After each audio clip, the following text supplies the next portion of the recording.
400 पार कहना तो अब प्रधानमंत्री मोदी ने भी छोड़ दिया है। कहीं ऐसा ना हो कि बीजेपी 200 पर आकर ही टिक जाए, ये कहना है दुष्यंत चौटाला का। दरअसल लोकसभा चुनाव के चलते आज पूर्व उप मुख्यमंत्री दुष्यंत चौटाला पार्टी जेजेपी के प्रत्याशी नलिन हुड्डा का नामांकन भरवाने के लिए फरीदाबाद पहुंचे थे। दुष्यंत चौटाला ने कांग्रेस और बीजेपी पर निशाना साधते हुए कहा कि पिछले लंबे समय से फरीदाबाद की नुमाइंदगी राष्ट्रीय पार्टी के नेताओं ने की है। कोई बता सकता है कि फरीदाबाद का कोई भी मुद्दा किसी ने लोकसभा में उठाया हो? ऐसा नहीं हुआ। हमारा सबसे बड़ा मुद्दा फरीदाबाद की आवाज को लोकसभा में पहुंचाना है। जब उनसे पूछा गया कि मुकाबला किससे है, तो उन्होंने कहा कि अभी तो बीजेपी से है, क्योंकि पिछले 10 साल से बीजेपी का ही सांसद है। उन्होंने कहा कि किसान, दुकानदार, महिलाएं और कई वर्ग जेजेपी के लिए वोट करेंगे और हरियाणा में कई सीटों पर ऐतिहासिक जीत दर्ज करेंगे।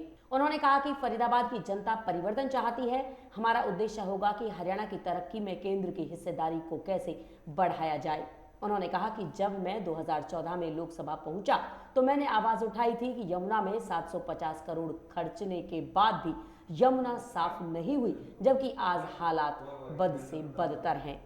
अपने उम्मीदवार का आज फरीदाबाद लोकसभा और गुड़गांव लोकसभा के जननायक जनता पार्टी के उम्मीदवारों ने अपने नामांकन भरे हैं और इस देश के बड़े लोकतंत्र के पर्व की शुरुआत हरियाणा प्रदेश में जननायक जनता पार्टी की आज हुई है। और मैं मानता हूं कि युवा हो, महिला हो, कर्मचारी हो, छोटा दुकानदार हो, किसान हो, प्रत्येक वर्ग जननायक जनता पार्टी के पक्ष में बढ़ चढ़कर मतदान भी करेगा और ऐतिहासिक जीत हमारी कई सीटों पर होगी। जनता ने मन बना रखा है कि जनता परिवर्तन चाहती है और ख़ास तौर पर फरीदाबाद की जनता ने, जो एक बहुत लंबे समय से राष्ट्रीय पार्टियों का यहाँ कब्जा है, आज हरियाणा की आवाज़ पार्लियामेंट में मिले, हरियाणा के मुद्दे को पार्लियामेंट में उठाने वाले व्यक्ति को चुनकर फरीदाबाद की जनता भेजने का काम करे। किससे मुख्य मुकाबला मानते हैं? 2 बार आज के दिन तो सिटिंग आपके सांसद हैं, मंत्री रहे केंद्र में, और जिस तरह की अंडर डेवलप्ड स्मार्ट सिटी कहलाने के बाद भी फरीदाबाद है, आज जनता उनको हटाने के लिए मत का ताकत का अधिकारी।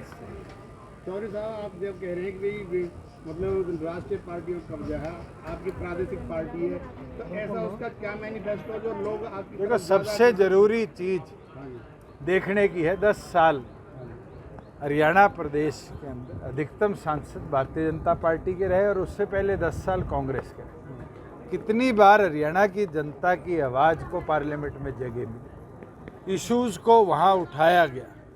केवल मात्र बड़ी पार्टियों की छतरी के नीचे छिपकर राष्ट्रीय मुद्दों के नीचे अपने प्रदेश के, अपनी कॉन्स्टिट्यूएंसी के मुद्दों को छुपाना, ये जनता समझने लग चुकी है। और यही इस चुनाव का लक्ष्य है कि हरियाणा की आवाज़ को पार्लियामेंट में हम जगह दें।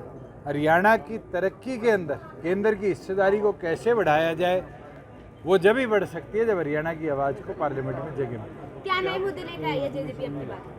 सबसे महत्वपूर्ण तो है कि हरियाणा की आवाज़ को हम पार्लियामेंट में लेके जाए, इससे बड़ा मुद्दा नहीं है।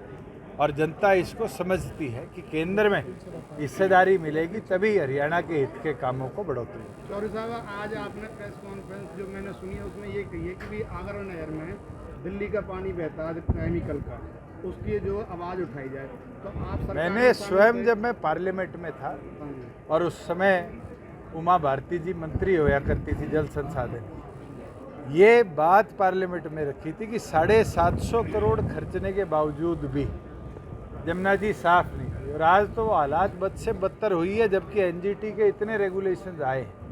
ये फेलियर रहा है केंद्र में बैठे लोगों का कि वो इस पे ध्यान नहीं दे पाए। लाखों रुपए गंगा जी पे लगाए, उसके साथ साथ यमुना जी के सुधारीकरण के ऊपर भी वही इंफ्रास्ट्रक्चर लगाना चाहिए था और सुधार करना।